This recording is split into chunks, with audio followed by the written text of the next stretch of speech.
Mishnah Zayn. Kerem shekulo olelot, Rabbi Eliezer Omer לבעל הבית. רבי עקיבא אומר לעניים. אמר רבי אליעזר, כי תבצור לא תעולל. אם אין בציר, מניין העוללות? אמר רבי עקיבא, וחרמך לא תעולל. אפילו כולו עוללות. אם כן, למה נאמר כי תבצור? לא תעולל. אם כן, למה נאמר כי תבצור לא תעולל? אלא עניים בעוללות, קודם הבציר. Notre Mishnah est la suite des lois de Aulelot. Le grappillage qui est dû aux Anim, aux pauvres. Kalem Shekula Aulelot, une vigne qui est tout entière faite de grappillage.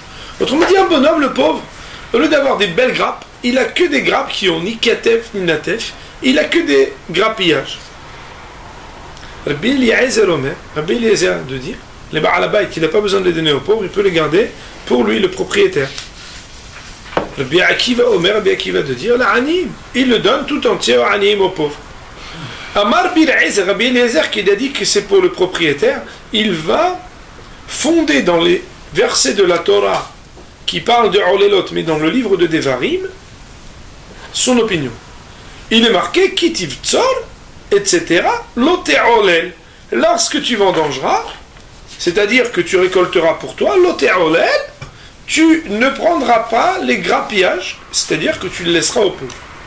Et de là, dans la manière avec laquelle le verset s'articule, nous dit Rabbi Eliezer, ce qui lui permet de déduire son opinion, Imen Batsir, s'il n'y a rien pour toi à prendre pour tes vendanges, Minayin Olelot, d'où est-ce que tu pourrais parler des grappillages dus aux pauvres? Autrement dit, étant donné qu'il est marqué Kitiv Tzor Lote Olel, lorsque tu feras Betsira pour toi, alors Lote Olel, tu ne prendras pas ce qui revient aux pauvres.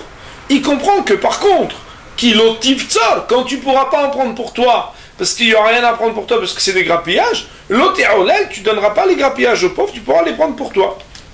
Là-dessus, Amar Rabbi Akiva, lui, de lui répondre, par une rétorque qui se fonde et qui s'appuie sur un verset qui parle de cette même loi, mais dans le livre de Vaïkra cette fois, où il est marqué Vecharmecha Lote Olel.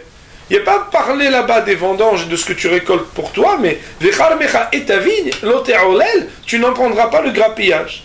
Et donc, on voit bien que là-bas, on vient a priori dire de manière générale, ta vigne, tu n'en prendras pas les grappillages. Apilukul Olelot, qui peut permettre de déduire que même si tout entière elle est faite de grappillage, tu la laisses pour les pauvres.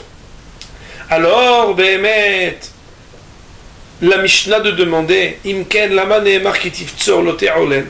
D'après Rabbi Akiva, on comprend ce qu'il dit de ce qu'il est marqué dans le verset dans Vaïkra. Mais voici pourtant que la déduction faite de l'articulation du verset sur lequel se fonde Rabbi Eliezer. Alors, il y a marqué Kitiv Tzor Lote Olel. Imken, si c'est ainsi, c'est-à-dire, si même quand il n'y a que des grappillages, il faut les laisser aux pauvres. Lama ne'emar Kitiv Tzor Lote Olel. Pourquoi? Et c'est-à-dire, comment comprendre ce que le verset signifie en disant que lorsque tu prendras pour toi les vendanges, alors, Lote Olel, tu ne prendras pas les grappillages? Répond la Mishnah en disant, El anim ba'olelot kodem abatsir. C'est pour dire que les pauvres n'auront le droit au grappillage qu'à partir du moment et de la période des vendanges. Nous dit sur cette partie le Barthénois.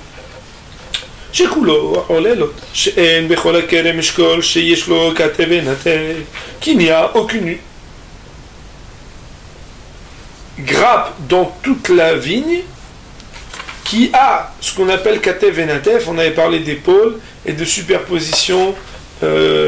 Et donc d'épaule, c'est la superposition des grains, comme on avait vu dans le Mishnah précédent. Et le natef, c'était les petits raisins du bout de la vigne. Et imen batzil, s'il n'y a pas de batzil, ça veut dire quoi? Si tu n'as pas de quoi faire des vendanges pour toi, mais kama shi'ur batzil, c'est quelle production qu'il faut avoir eu? Shlosha eshkolot she'osim revi'it. 3 grappes qui peuvent donner un revi'it. C'est donc un certain volume. Autrement dit, s'il n'y a pas un certain volume pour toi, t'en donnes pas pour les pauvres. Amarlo, Rabbi Akiva de lui dire Echal mechal, ote'olel, afilu, kulo olelot. Et la vigne, tu n'en prendra pas les grappillages. Et de là on apprend sans réserve que même si tout entier, le champ de vigne est fait de grappillages. Alors Béhémet,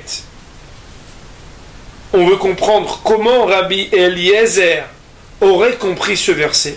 Puisque si vous remarquez, la Mishnah explique comment Rabbi Akiva comprend le verset de Rabbi Eliezer, n'est-ce pas?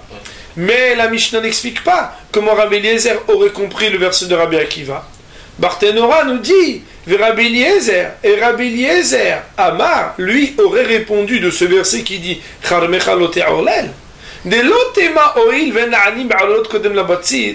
que tu ne vas pas te dire, ouais, mais puisque les pauvres, ils n'auront les grappillages qu'après, et donc pas avant les vendanges,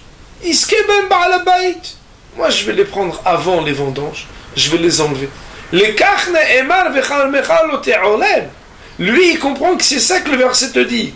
Karmecha, ta vigne, au stade qui précède la vendange, l'otéolel, tu n'en prendras pas non plus le grappillage, parce que ce qui reviendra aux pauvres après, même avant, tu n'as pas le droit de le prendre. Baruch Adonai Le'olam, Amen ve Amen.